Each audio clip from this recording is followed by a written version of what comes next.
Hi, ladies. Hope you're well. We're on day 18 and end of week 3 of this program.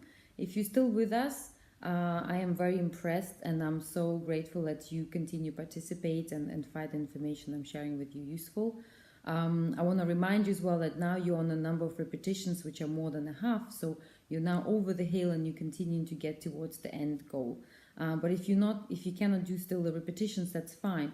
The main objective is also just to continue and to finish it. You start it and you finish it off, and it's going to give you a great feeling when you have completed something.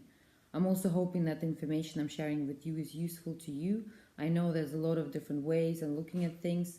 The ones I'm sharing with you are the ones that I apply and I find useful for me, and it's just something and ideas for you to work with and get you thinking.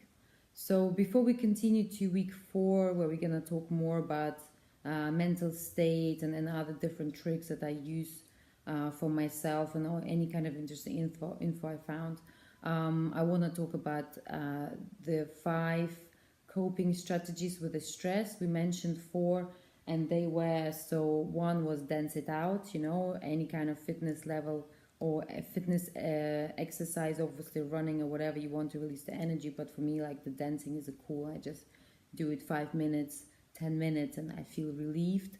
Then another one is stretching. So what I posted yesterday, stretching out or just doing some yoga, slow movement. It's all about slow movement and breathing and feeling your body and stretching, and that's also releasing the tension in your muscle that can help you to cope.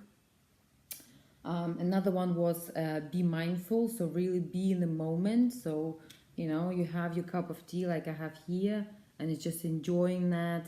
Feel the coffee, feel the tea, feel the warmth, just relief. Don't think about anything else and just enjoy what you're actually doing and drinking it, and just what it gives you, the pleasure that it gives you, and that can really relieve that stress.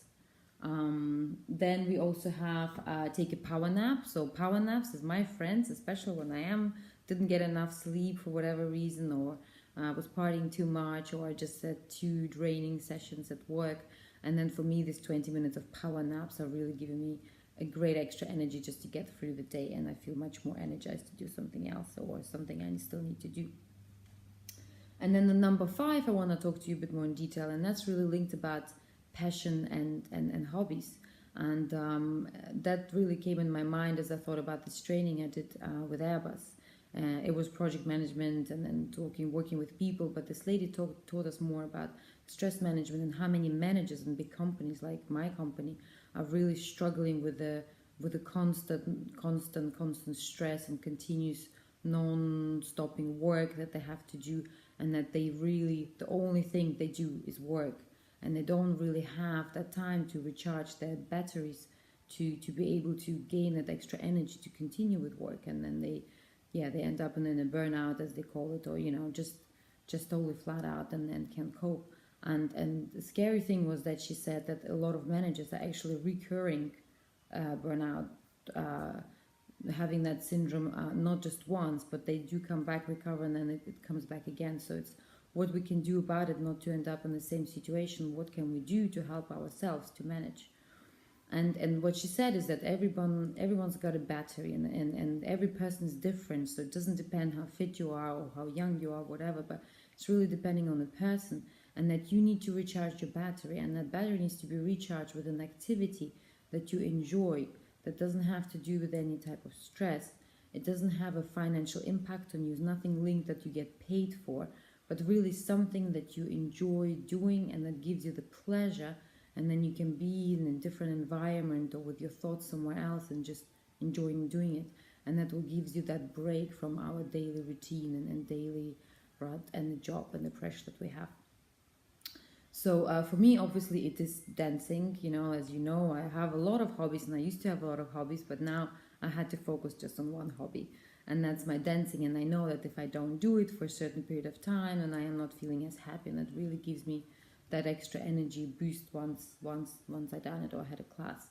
And then I know for some of you probably it's the cooking or anything else, traveling, although you can't do as much travel, I guess. But it's something that you need to find that really is the passion. It's a hobby, but also it's a passion for you. It has nothing to do with anything else that you do for yourself.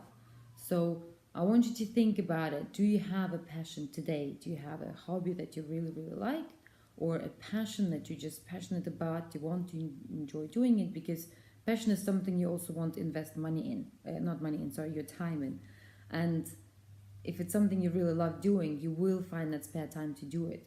So, and that will help you to find these breaks during your day or during your week where you're just doing your passion, your hobby, and recharge your batteries through that way. So think about what is your passion? Do you have a passion today? If you don't, please find it. And if you do have your passion, think about how much time do you spend on your passion today or during your week, how much actually time you allocate for that. And then third, if you don't allocate enough time for that, what can you do to find that way to do it? Because if you don't follow your passion, if you don't have time to spend on it, you won't be happy. And you want to be happy, and so you want to make sure you allow yourself that time to do your passion and to continue that. And so your partner, your family, everyone else have to understand that this is what you love doing and this is what makes you happy. And so I want you to find it and post below if you can. Below that post, I will be so interested to know what is your passion, whatever it is, because I don't know from all of you guys what it is. And if you don't, then let me know what you're going to do about it to find it. And then I'll speak to you tomorrow. Bye-bye.